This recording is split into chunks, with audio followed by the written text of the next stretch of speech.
A major platform for achieving the SMART agenda is strategic wealth creation and provision of jobs for all Deltans.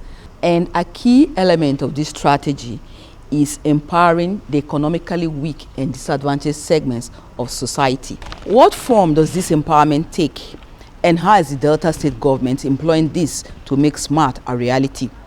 The Executive Assistant, Delta State Micro, Small and Medium Enterprises Development Agency, Mrs. Shimite Bello, provides the answers to these questions. Welcome to SMART. I am Mercy Mwemifo. You're welcome to the program, madam. Thank you very much. Now, what is the Delta State Micro, Small and Medium Enterprises Development Agency all about? Okay, basically, this agency is set up by a bill signed in 2014 by the Delta State Assembly, and it is to help micro, small and medium enterprises and entrepreneurs. So here we champion people who want to get employment outside of Delta State government. But more importantly, what this agency is focusing on is to ensure that people that we empower are well trained, which we can't do it on our own. We're going to be doing a lot of our training in conjunction with job creation. Okay. We also need we're empowering cooperatives, and we know that this comes a lot from Ministry of Commerce and sometimes from Ministry of Agriculture. Yeah. So we're going to be trying to empower people that have been trained, put together for a long time. But here we are not going to be giving monies direct. We're going to be working with what we call participating financial institutions, which are the PFIs, microfinance banks, where necessary commercial banks, credit unions, cooperatives that are financial cooperatives, and financial houses. So any one of them that come here are who we're going to work with. Now, the era where you say, oh, somebody said I should come here is all gone. Okay. You don't need to come here.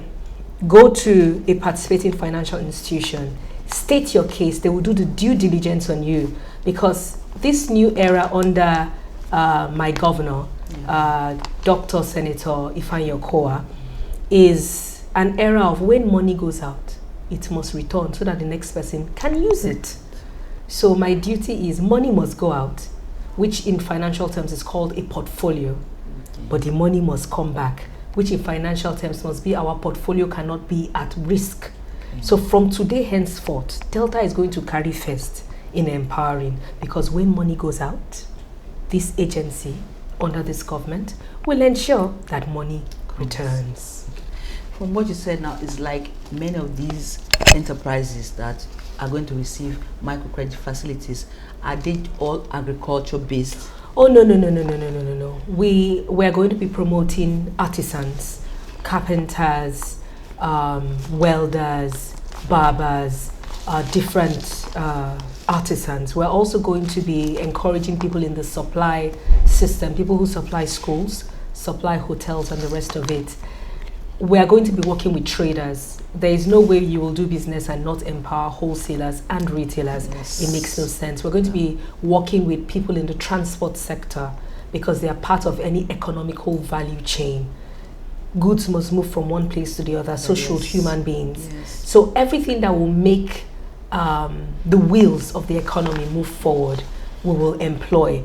As the agency, we're also going to look at partnering with other development institutions, be it USAID and the rest, to bring in more monies, because that is why they came to this country. If other states haven't collected, under this government, we will collect it, and let them now start to see good matrix, good indices for monies they bring in. So monies will come from different places to make sure all those who are above the age of 18, here we're not going to be giving people money who is less than 18, it is illegal. So those who qualify and are over the age of 18, there are a lot of them. We're going to make sure we can satisfy. I'm looking at almost a number of 2-point-something million. It is not undoable. In this administration, we're going to try to do it, but we cannot tolerate people taking money and not coming back. Then it's going to fail. So as soon as anybody gets this money and decides, oh, it's part of my national cake, guess what? It means they are saying they want Delta State to do badly. we're going to ensure that doesn't happen, and would really pray very hard that they don't find their way around our money. Now, these micro, small, and medium scale enterprises, how do you grade? How do you assess them? How do you put them under this is micro, this is small, and this is medium? Micro enterprise is any enterprise for an individual that is not taking above 500,000 in cash, or that's minus land and the rest of it. And if it's like a cooperative, that I'm talking about Delta State, is like 5 million maximum you can collect.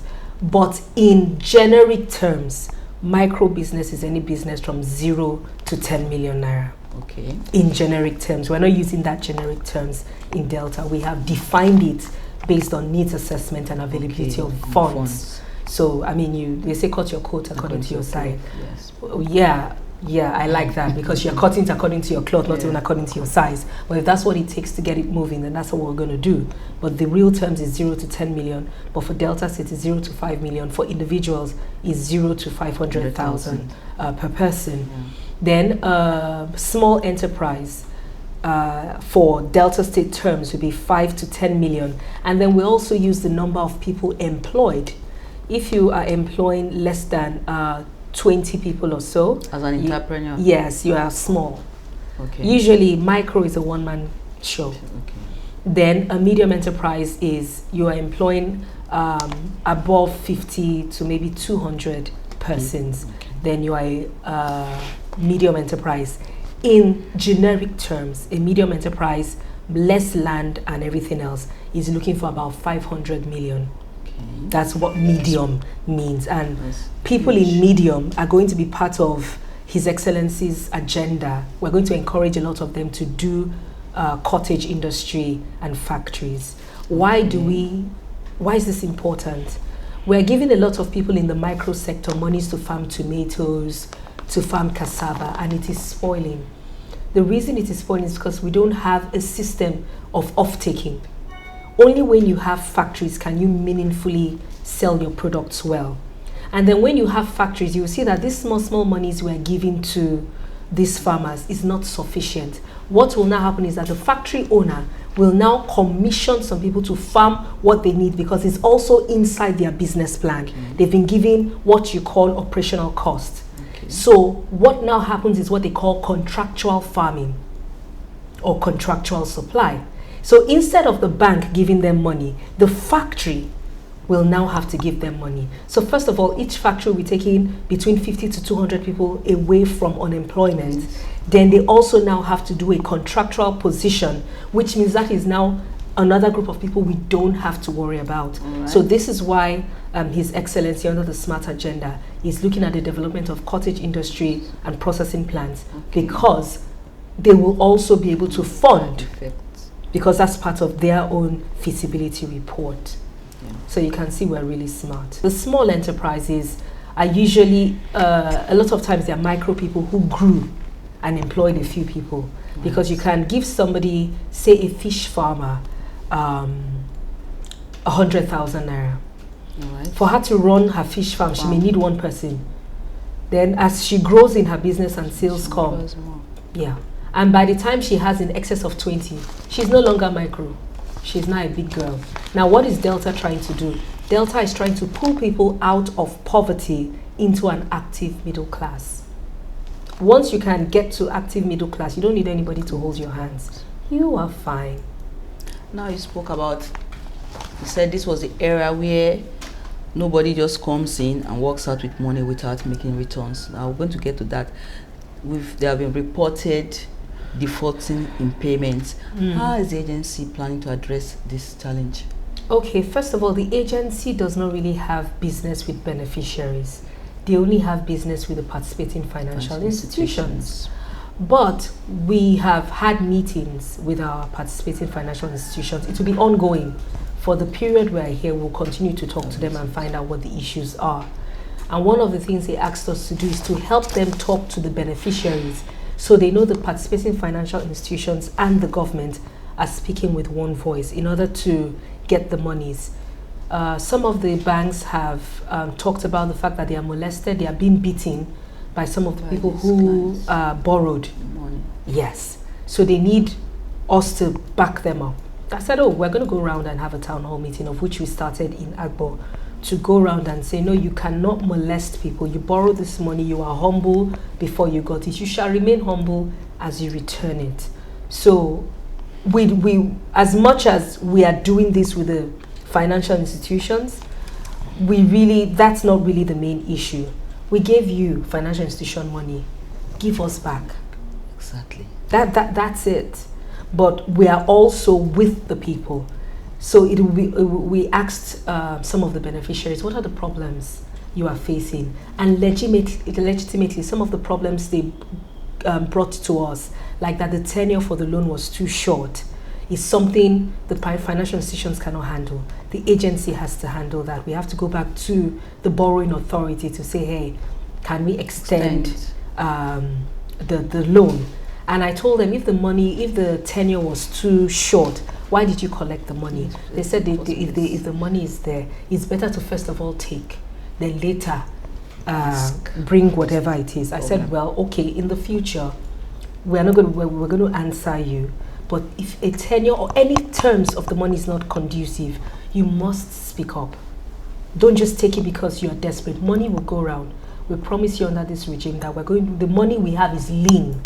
The country is broke, the world is in chaos. Exactly. So we all have to do it together. It's no longer, once you take your national cake, trust me, you are denying many people their destiny in this world. And don't be a destiny killer or a destiny stealer. You have to return it.